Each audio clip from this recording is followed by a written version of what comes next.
And we carry on with the Legends of Football Hooliganism series. It is I, your captain, your guide. Woo!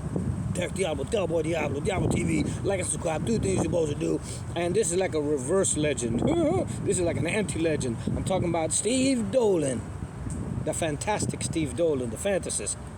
That man don't deserve too much talk, but at the end of the day, though, he's the one who brought me to the dance.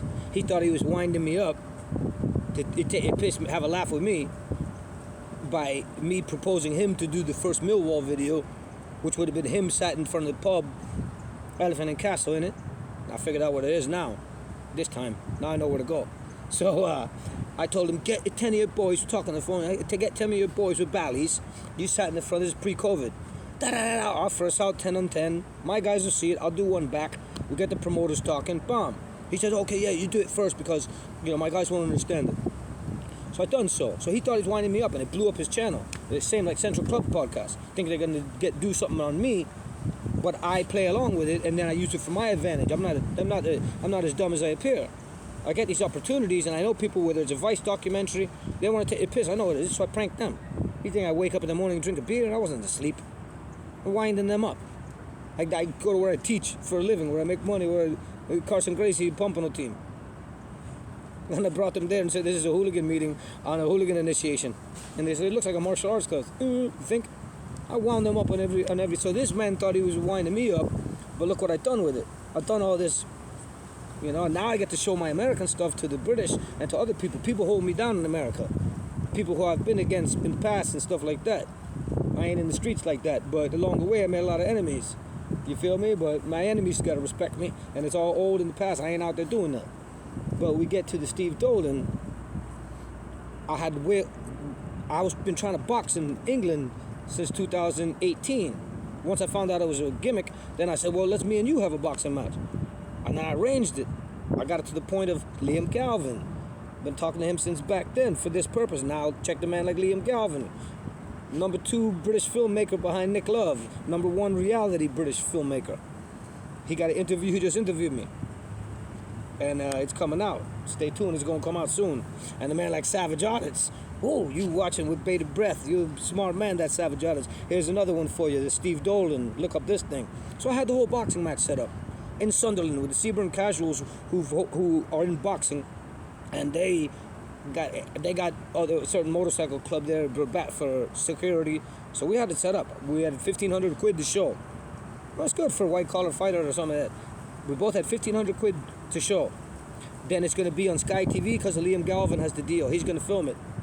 Then there's merchandising, 50-50, and then the partnership is with the hosts, and that was up to us to negotiate. And it was Maddie from UK Casuals. I got an interview with him. Check that one out from the past. UK Casuals. It's here on YouTube, elsewhere. And he was like the go-between. So it was on in Sunderland between me and Steve Dolan. And I was already messing with the Tommy back then. I had already called out Tommy for a match, but he wouldn't respond to me. So then, because he's a bigger fish, obviously much more money, so I was settled for Steve Dolan. And I was saying, you can have Tommy in your corner, blah, blah, blah, blah. So I've been trying to work on this since back then. It was arranged. I could have boxed in front of the English people in 2019 before I came over there on my own dime and everything, you know what I mean? But Steve Dolan backed out of it when he messaged me, because we messaged him the whole time. He said, I love winding cuts up. So that's the thing. He's a wind-up merchant and a fantasist. Me, I'm a wind-up merchant. Some people think I'm a fantasist, but my reality of my history from America ain't no fantasy. It's more serious than the football hooliganism. It's 24 hours a day.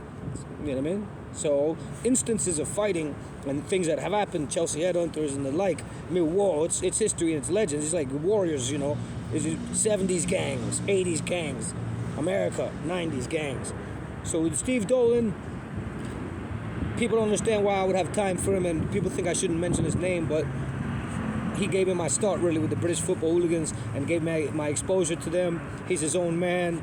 He got exposed as not being Millwall because of me, and then everybody knows he's Rangers, he's Scotland. So then when we talk at Millwall Rangers.